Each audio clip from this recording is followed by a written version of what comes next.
प्रिय विद्यार्थियों नमस्ते। संस्कृत की ऑनलाइन अध्ययन श्रृंखला में आपका स्वागत है। मैं डॉक्टर सत्यमुदिता स्नेही, सहायक आचार्य संस्कृत, आज आपके सम्मुख एक बार पुनः उपस्थित हूँ। हम किरातार्जुनीयम महाकाव्य के 15 पद्यों का अध्ययन कर चुके हैं। आज हम 16, 17, 18 3 पद्यों का अध्ययन करेंगे। तो देखिए स्क्रीन पर, अनेक राजन्यरथास्वसङ्कुलं तदीयमास्थाननिकेतनाजिरं नयत्ययुग्मच्छदगन्धिरादृतां भृशं नृपोपायन् दन्तिनामदं भृशं नृपोपायन् दन्तिनां मदः। तो देखिए, गत पद्य में हमने पढ़ा था कि किस प्रकार से उसके साम दाम दंड भेद ये 4 जो उपाय हैं वो बढ़ती हुई अर्थ संपत्तियों को कर रहे हैं। और अब ये बढ़ती हुई अर्थ संपत्तियाँ किस तरह से हैं, 3 पद्यों में हम जो ये पढ़ रहे हैं उनमें 3 अलग अलग तरह के उदाहरण आएंगे। तो पहले वाले 16 नंबर के पद्य में बताया जा रहा है कि पशु संपत्ति की वृद्धि। पशु संपत्ति की वृद्धि अर्थात देखिए, इस श्लोक में क्या है कि आपको इससे पहले इसकी भूमिका जाननी पड़ेगी श्लोक की। ये जो साम्राज्य है कुरु प्रदेश था पूरा, उस कुरु प्रदेश का विभाजन 2 प्रकार से कर दिया गया था। एक था हस्तिनापुर जो पहले से ही बसा हुआ राज्य था, और बाद में जब जो 5 पांडव है वो लाक्षागृह में जला दिए जाते हैं, षड्यंत्र करके मार दिए जाते हैं, उससे पहले ही युधिष्ठिर को युवराज घोषित कर दिया जाता है। अब लाक्षागृह में षड्यंत्रवश इनको मार दिया गया है, तो उस समय ये पता चला कि युधिष्ठिर अपने भाइयों सहित जल के मर गए हैं वहाँ पर। तो पीछे से भीष्म पितामह की सलाह पर इसको क्या कहते हैं, दुर्योधन को युवराज घोषित कर दिया जाता है। अब कुछ समय बाद, लगभग 6 महीने बाद पता चलता है कि वो लाक्षागृह में जो घटना हुई थी उसमें पांडव नहीं मरे थे, वो किसी प्रकार से बच गए थे। तो वहाँ पर वापस आ जाते हैं पांडव अपने राज्य में, और आने के बाद में ये दुविधा उत्पन्न हो जाती है कि 2 युवराज कैसे हो सकते हैं। दुर्योधन को युवराज घोषित कर दिया गया है और युधिष्ठिर को पहले ही युवराज बनाया जा चुका था क्योंकि वो ज्येष्ठ कुरुपुत्र था। तो इस समय वापस से ये सोचा जाता है कि इस कुरु प्रदेश का विभाजन कर दिया जाए। अगर हमें युद्ध से, लड़ाई झगड़े से बचना है तो हस्तिनापुर और खांडवप्रस्थ नाम से 2 प्रकार से इसका विभाजन कर दिया गया।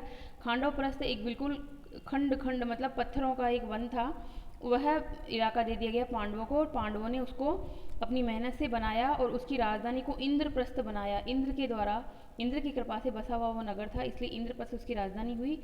उसके राजा युधिष्ठिर बने और 4 पांडव उनके सहयोगी बने, और उन्होंने बहुत लंबे समय तक राज किया, राजसूय यज्ञ भी किया। इस के बाद में मामा शकुनी की परामर्श से, सलाह से दुर्योधन ने उनको जुआ खेलने के बहाने बुलाया और उस इंद्रप्रस्थ नाम के राज्य को छीना है इनसे। और अब इंद्रप्रस्थ नाम के राज्य को छीन लेने के बाद उनको भेज दिया है जंगल में, वन में 13 वर्ष के वनवास पर। तो अब इंद्रप्रस्थ और हस्तिनापुर, इन दो तरह के ये राज्य हैं, दोनों का ही राजा हो गया है दुर्योधन। तो दुर्योधन जब राजा बन गया है, तो दुर्योधन के राजा बनने पर जो उसके अधीन जो राजा थे, जो इंद्रप्रस्थ के अधीन आते थे, इंद्रप्रस्थ के अधीनता में आते थे, वह सभी राजा गण अब नए राजा के प्रति सम्मान प्रकट करने आ रहे हैं। जैसे हमारे होता है ना, शपथ ग्रहण समारोह होता है तो अड़ोस पड़ोस के राजाओं को बुलाया जाता है, अड़ोस पड़ोस के राष्ट्रपतियों को, श्रीलंका, नेपाल, यहाँ वहाँ के, और वो लोग आते हैं अपना उपस्थिति देने। उसी प्रकार से वहाँ राजा लोग आए हैं, और वो खाली हाथ नहीं आए, वो अनेक प्रकार के उपहार लेकर आए हैं। उसमें उपहार है हाथी, और हाथी भी कैसे, बहुत अच्छे हाथी जिनके कपोल से मद बह रहा है। मद बहने का मतलब है कि वो युवा हाथी हैं, युवा हाथी दे के जा रहे हैं। तो उसी घटना का, यानी पशु संपत्ति की वृद्धि का इस श्लोक में वर्णन है। अब आपको ये आराम से समझ में आ जाएगा कि यहाँ पर दुर्योधन के सभा भवन में क्यों आ रहे हैं राजा लोग और क्या लेकर आ रहे हैं। तो इसलिए आए हैं ताकि नए राजा को सम्मान प्रकट कर सके, और खाली हाथ नहीं आते, उपहार देते हैं। तो उपहार के रूप में वो हाथी लेकर आए हैं। तो देखिए अन्वय पे देखिए, अयुग्मश्छद गंधी नृपोपायन दंतिनाम मदः अनेक राजन्य रथास्व संकुलम तदीयम आस्थान निकेत अजिरम भृशम आर्द्रताम नयति। भृशम आर्द्रताम नयति, भृशम यानी बहुत अधिक, आर्द्रता यानी गीलेपन को, कीचड़ को, नयति यानी ले जा रहा है, यानी कर रहा है। क्या चीज़ की कीचड़ उत्पन्न कर रही है? दंतीनाम मदह, दंतियों का मद। दंती कहते हैं हाथी को, क्योंकि उसके बड़े बड़े दांत होते हैं। तो दंती पर्यायवाची हाथी का, उसका मद यानी उनके कपोल से, उनके कपोल प्रदेश से बहने वाला मद वहाँ की भूमि को गीला बना रहा है। और कहाँ की भूमि को? आस्थान निकेत अजीरम भृसम। आस्थान का मतलब था सभा, निकेत यानी भवन, अजीरम यानी प्रांगण। सभा भवन के प्रांगण को बहुत अधिक आर्द्रता को कर रहा है। अब वो जो नृप उपायन, देखो नृप यानी राजा, उपायन यानी उपहार में दिए गए, राजाओं के द्वारा उपहार में दिए गए हाथियों के मद से गिरने वाला वह जो मद है, कपोल से गिरने वाला जो मद है, वह सभा भवन के प्रांगण को बहुत अधिक आर्द्रता को कर रहा है, बहुत अधिक वहाँ कीचड़ उत्पन्न कर दिया है, गीला उसने कर दिया है। अब वो कैसा था? वो मद कैसा था? तो अयुग्मश्छद गंधी, अयुग्मश्छद गंधी। युग्म यानी जोड़े में, अयुग्म का मतलब जो जोड़े में नहीं है, यानी कि एक वृक्ष होता है सप्तपर्ण, उसके पत्ते होते हैं वो जोड़े में नहीं होते, सात पर्ण होते हैं, अलग अलग तरह से पर्ण होते हैं। तो सप्तपर्ण के वृक्ष की गंधी, गंध वाला वह मद, क्योंकि मद में ऐसी गंध आती है, अलग अलग पदार्थों में अलग अलग गंध आती है, तो हाथियों से बहने वाले उस मद में कैसी गंध आती है? सप्तपर्ण के से फूलों की गंध वाला राजाओं के द्वारा उपहार में दिए गए हाथियों के मद से उसका सभा भवन का आंगन बहुत अधिक आर्द्रता को यानी गीलेपन को, कीचड़ को प्राप्त हो रहा है। अब यहाँ एक शब्द छूटा अभी, अनेक राजन्य रथास्व संकुलम। अब राजा लोग आए हैं तो राजा लोग अपने रथों पर बैठ बैठ के आए होंगे, तो वो सारे रथ भी वहीं प्रांगण में खड़े हैं बाहर की तरफ, जैसे किसी स्टेडियम के बाहर बसों की, कारों की, इनकी भीड़ लग जाती है जब स्टेडियम के अंदर कोई कार्यक्रम चल रहा होता है। तो बाहर की तरफ जैसे मेला भरता है, कहीं पर आपके यहाँ जोधपुर में मेला भरता है रावण का चबूतरा पे, तो बाहर की तरफ जो सड़क है उसमें बहुत सारे वाहन खड़े कर देते हैं लोग बाग ला के अपने। तो उसी तरह से उसका जो राजा लोग वहाँ आए हैं वो अनेक प्रकार के राजन्य, राजन्य का मतलब होता है यहाँ पे राजपुत्र, राजाओं के पुत्र यानी राजकुमार जो वहाँ आए हैं। रथ अश्व संकुल, यहाँ पर है सवर्ण दीर्घ संधि, रथ अश्व संकुल, अनेक प्रकार के राजपुत्रों के रथों के, अश्व कह दो, रथों में अश्व जुते होते हैं, या रथ और अश्व से संकुल यानी व्याप्त हो जाने वाला उसका वह आंगन, सभा भवन का आंगन बहुत अधिक आर्द्रता को प्राप्त हो रहा है। तो अनुवाद में देखिए, दूत दुर्योधन की अर्थ संपत्ति, अर्थ मतलब पशु संपत्ति है यहाँ पर, क्योंकि पशु भी धनी होता है, का वर्णन करता हुआ कहता है कि राजा लोगों के द्वारा भेंट में दिए हुए हाथियों का सप्तपर्ण वृक्ष के पुष्प की गंध वाला मद अनेक क्षत्रियों के रथ घोड़ों से भरे हुए उसके सभा भवन के आंगन को अत्यंत गीला बना देता है। तो इस प्रकार यहाँ है। छंद तो इसमें वंशस्थ है ही, हमने गा लिया है इसको। अलंकार देखिए, यहाँ पर एक नया अलंकार है, उदात अलंकार। इसका लक्षण देखिए, लोकातिशय संपत्ति वर्णनात् उदात्तम उच्यते। लोक अतिशय संपत्ति, लोक से यानी कि सामान्य लोक से अतिशय संपत्ति, बहुत अधिक संपत्ति का वर्णन करने के कारण यहाँ पर है आपका उदात अलंकार, उदात्तता वाला है। और इसमें ग्रामर देख लीजिए आप, बहुत ज़्यादा तो नहीं है पर फिर भी। उपायन शब्द में है उपसर्ग इण धातु ल्युट प्रत्यय।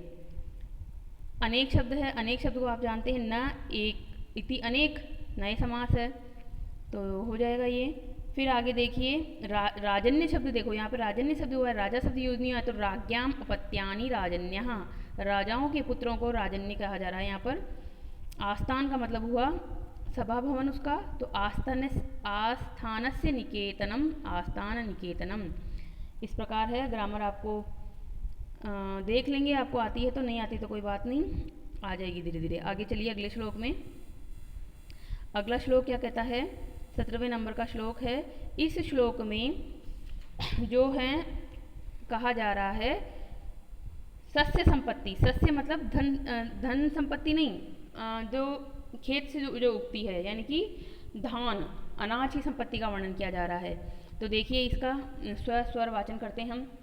सुखेन लभ्या ददत कृषिवलैरकृष्टपच्या इव सस्य संपदा वितन्वती क्षेममदेव मातृकाश्चिराय तस्मिन् कुर्वश्चकासती चिराय तस्मिन् कुर्वश्चकासती। अब देखिए यहाँ पर क्या बताया जा रहा है कि सस्य संपत्ति, सस्य मतलब सस्य शब्द याद कर लीजिए, सस्य श्यामलाम मातरम वंदे मातरम में सस्य शब्द आता है, वही सस्य यहाँ पर है।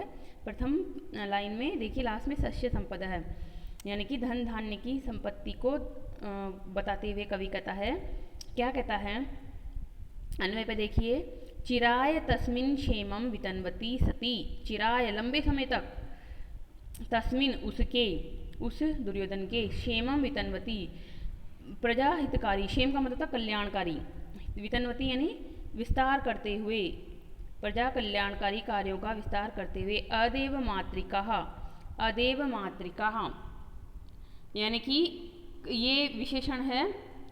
अदेव का मतलब, देव का मतलब देवता, अदेव मतलब जो देवता के ऊपर निर्भर न हो, मातृ यानी माता। इस शब्द को आपको समझने के लिए थोड़ा सा समझना पड़ेगा कि कृषि की दो प्रकार की होती है, देव मातृक और अदेव मातृक। जो देव मातृक कृषि होती है उसको कहते हैं भगवान भरोसे, यानी बादल के भरोसे, यानी वरुण देवता इंद्र देवता के भरोसे जो होती है।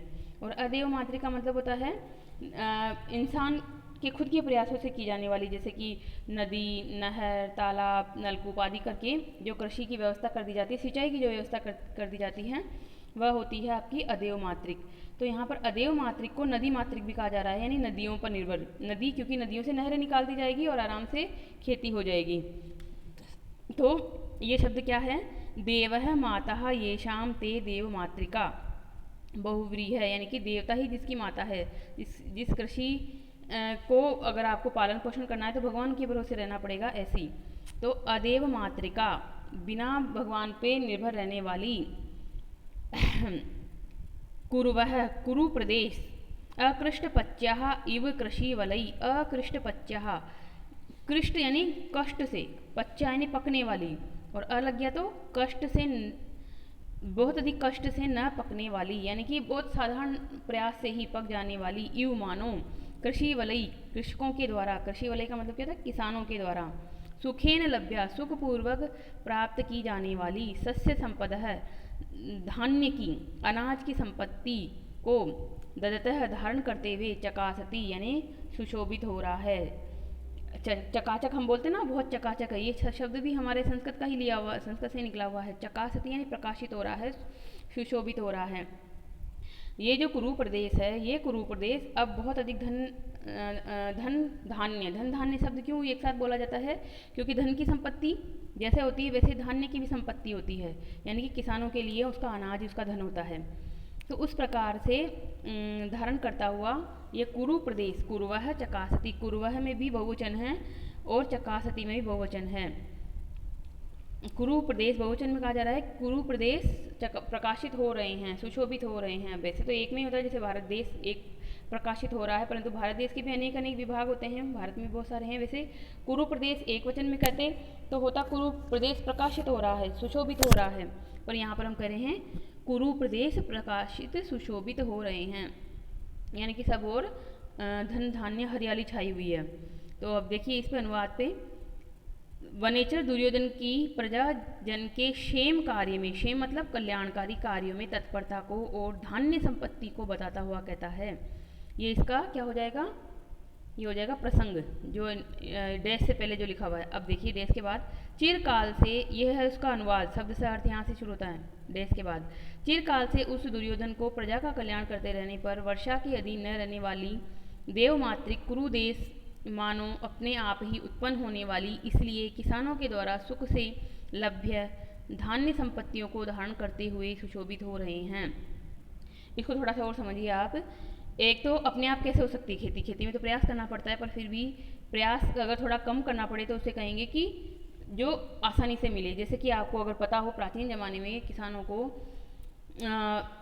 या तो भगवान भरोसे रहना पड़ता था कि बादल बरस गए तो अच्छी वर्षा हो जाएगी, अगर बादल नहीं बरसे तो कहीं कहीं किसानों के पास कुएं होते थे, कुओं से भी बेल और लाव चरस के माध्यम से, लाव चरस के माध्यम से पानी खींचा जाता था। एक जो चमड़े का बना हुआ सा बैग होता था, उसके माध्यम से पानी खींचते थे और उसको उससे किसान खेतों की सिंचाई करते थे, तो बहुत ही कष्ट साध्य था वो। अब इस दुर्योधन ने बहुत लंबे समय से प्रयास करते हुए, चिराया है ना, चिराया यानी कि एक दिन के प्रयास नहीं होते हैं। जैसे नदियाँ हैं, तो नदी से अगर आप, क्योंकि यहाँ लिखा हुआ है ना वर्षा के अधीन न रहने वाले नदी मातृक कुरुदेश, नदियाँ तो है वहाँ पर बहुत सारी, पर नदियाँ से भी नहरें निकाली जाती है और नहरें निकालने के लिए बहुत लंबा समय लगता है। तो उसने इतनी नहरें बनवा दी है कि जैसे एक गांव में से गुजर के एक नहर जा रही है और फिर उसमें भी छोटी नहरें जा रही है, तो आराम से एक से खेतों, किसानों के खेतों तक पानी पहुंच गया है। तो पानी की दिक्कत अगर ख़त्म हो गई तो फिर कोई ज़्यादा प्रयास नहीं करना पड़ता, फिर आराम से खेती कर सकता है किसान। और वर्षा हो चाहे ना हो, हमेशा खेती होती रहेगी, और अगर खेती होती रही तो लगान के रूप में राजा को भी अच्छा कर मिलता रहेगा, और इस तरह से उसकी धन संपत्ति कभी कम नहीं होगी। तो किसानों के ऊपर किया गया प्रयास से राजा को भी फायदा होता है, इसलिए राजा लोग करते हैं किसानों के लिए प्रयास। और दूसरा इसमें क्या है, कुरुवह चकासती हो गया, कुरु प्रदेश प्रकाशित हो रहा है, सस्य संपदा आपको मिली गया यहाँ पर। अब देख लीजिए आप इसमें क्या देखेंगे, उत्प्रेक्षा अलंकार है इसमें, वंशज तो है ही। उत्प्रेक्षा कहाँ पर, ये यहाँ पर कि मानो कुरु प्रदेश प्रकाशित हो रहा है। अकृष्ट पच्चा इव कृषि वलई, बिना प्रयास के ही मानो किसानों के द्वारा सुख से ये खेती प्राप्त की जा रही है। तो मानो लगा दिया यहाँ पर कि बिना प्रयास के ही हो रही है। ग्रामर देखिए थोड़ा बहुत, ग्रामर में है इसमें क्षेमम, क्षेमम का मतलब होता है कल्याण, तो कल्याण कैसे शब्द निकला, शयति अशुभम इति क्षेमः। वितन्वती, वितन्वती में विउपसर्ग है, तनु विस्तारे धातु से क्षत्रि प्रत्यय है, विस्तार करती हुई। और कुरुवह क्या होता है, कुरु प्रदेश, तो कुरुणाम निवासः कुरुवह, कुरुओं का निवास जहाँ है वो कुरु प्रदेश है। कष्ट में क्या है, कृष्ट, कृष्ट शब्द है यहाँ पर, कृष्ट से ही कष्ट बनाना, हम कहते हैं ना मुझे बहुत कष्ट है, ये शब्द निकला ही कृषि की वजह से ही है, क्योंकि कृषि का कार्य भी बहुत कष्ट साध्य हुआ करता था पहले। तो कृष्ट में कृष धातु से त प्रत्यय है। फिर आता है आपका पच्चा आया तो पच धातु से क्यप प्रत्यय है इसमें, ये तो क्यप है। फिर आपका लभ्या, लभ्या में लब धातु से यत प्रत्यय है। और इस तरह से देखते देखते एक आएगा नीचे की तरफ, देखो ददतः, ददतः कहाँ आया इसमें, ऊपर वाली लाइन में आ गया। सुखेन लभ्या ददतः, ददतः में क्या है, धा धातु से क्षत्रि प्रत्यय है, प्रथमा का बहुवचन है। फिर आता है आपकी इसकी मुख्य क्रिया, इसको जो आपको जरूर ध्यान रखना है, चकासती, ये मुख्य क्रिया है। मुख्य क्रिया है इसमें चकाश्री धातु से क्या है, लट लकार प्रथम पुरुष का एक वचन है। चकाश्री धातु लट लकार प्रथम पुरुष एक वचन है, उत्प्रेक्षा अलंकार आ ही गया आपको। अब अगले श्लोक पे चलते हैं, क्योंकि ज़्यादा बड़ा हो जाएगा वीडियो, अपलोड करने में दिक्कत आती है बड़े वीडियो में। अब देखिए आगे 18वां श्लोक,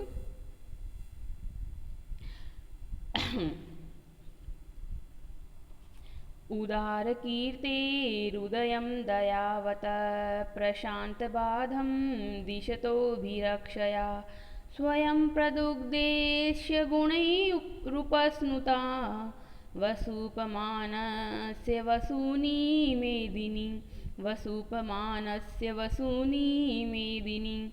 तो देखो जैसे आपने उच्चारण करेंगे आपको 2-3 अलंकार तो ऐसे ही दिख जाएंगे। यहाँ वसूपमानस्य वसूनी मेदिनी, वसु, वसूप, फिर वसूनी, ये आपको अनुप्रास अलंकार दिख रहा है यहाँ पर, जबकि मैंने यहाँ लिखा नहीं है, परंतु पढ़ते ही आपको पता चल गया कि यहाँ है वस वस। ऊपर की लाइन में देखिए, उदार कीर्ते हृदयम दयावत, दयम दयावत, दय फिर दया, यहाँ पर भी अनुप्रास अलंकार हो गया। तो अनुप्रास तो आपको जहाँ आप खोजना चाहोगे वहीं मिल जाएगा, बाकी नया अलंकार इसमें देखेंगे। इस श्लोक में क्या कहा जा रहा है, धन की संपत्ति 16वें श्लोक में आया था पशु संपत्ति, फिर आया था अनाज की संपत्ति, शस्य संपत्ति, और इसमें आ रहा है धन की संपत्ति, धन की वृद्धि। और बहुत अच्छा इसमें एक अलंकार और प्रयोग किया गया है, समासोक्ति अलंकार, वो नीचे वाली लाइन को ही हम सबसे पहले समझेंगे। तो देखिए, स्वयं प्रदुग्धे अस्य गुणैः उपस्नुतः वसूपमानस्य वसूनी मेदिनी। वसूनी स्वयं प्रदुग्धे, मेदिनी, मेदिनी का मतलब होता है पृथ्वी, पृथ्वी देवी, पृथ्वी माता। वसूनी धनों को स्वयं, स्वयं ही प्रदुग्धे दूह रही है, दूध दे देती है। इसमें देखो समासोक्ति अलंकार भी इसी तरह से आपको देखने को मिलेगा। जिस तरह से गाय जो है वो अगर खुश हो जाए तो खुश होके गाय के पास आप जाइए और उसके स्तनों से दूध अपने आप ही झरने लगता है।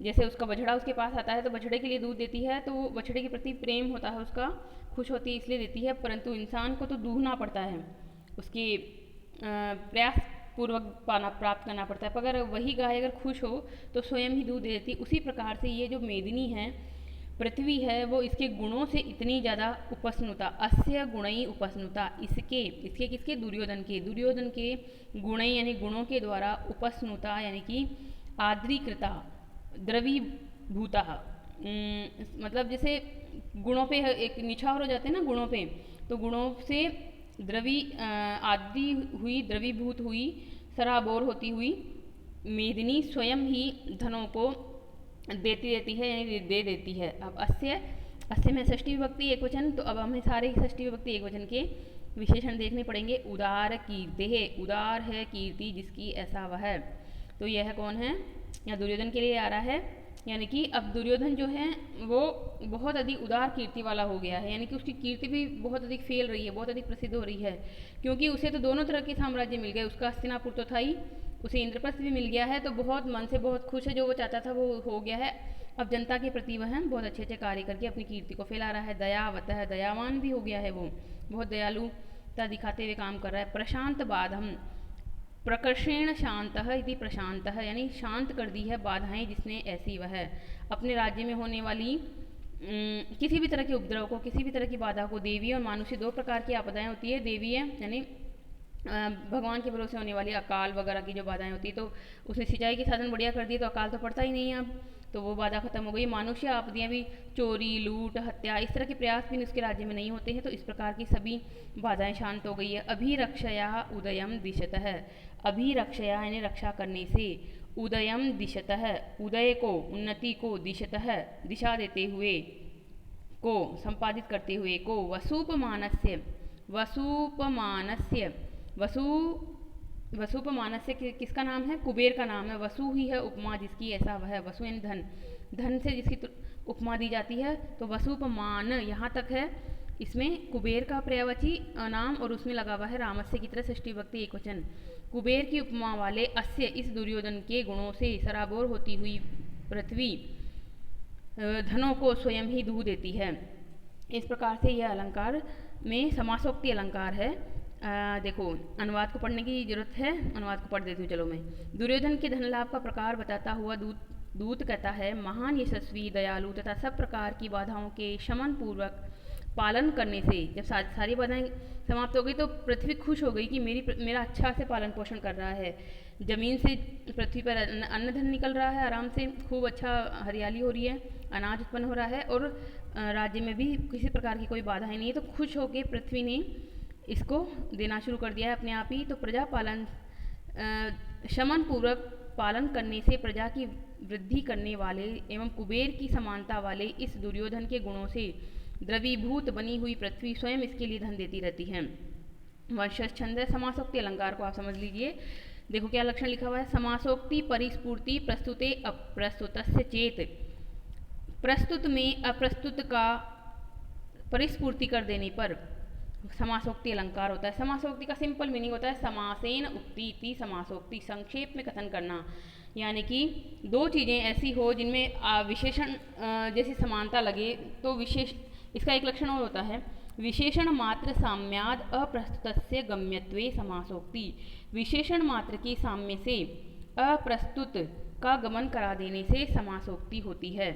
तो यहाँ पर देखिए कि विशेषण किसमें विशेषण हो रहा है यहाँ पर, तो यहाँ पर प्रतीयमान गाय के साथ प्रकृत अंग मेदिनी यानी पृथ्वी का भेदे अभेद लक्षण अतिशयोक्ति, भेद में अभेद का लक्षण के अतिशय वर्णन से अतिशयोक्ति वसात अतिशयोक्ति वश दोहकत्वेन उक्ति ही, दोहकत्वेन ने दुहने की जो क्रिया की जो कथन है उसकी वजह से संक्षेप में ही कह दिया गया है, और इस तरह से समासोक्ति अलंकार है।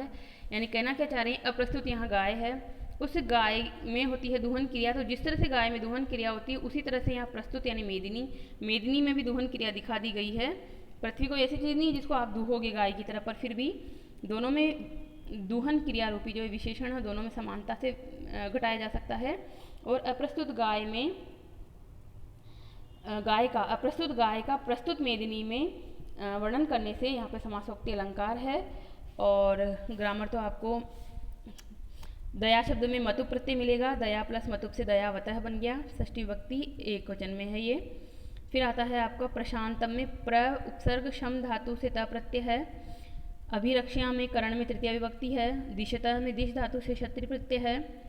उपस्नुता में उप उपसर्ग स्नु धातु त प्रत्यय स्त्रीलिंग में टाप लग गया है तो उपस्नुता हो गया है।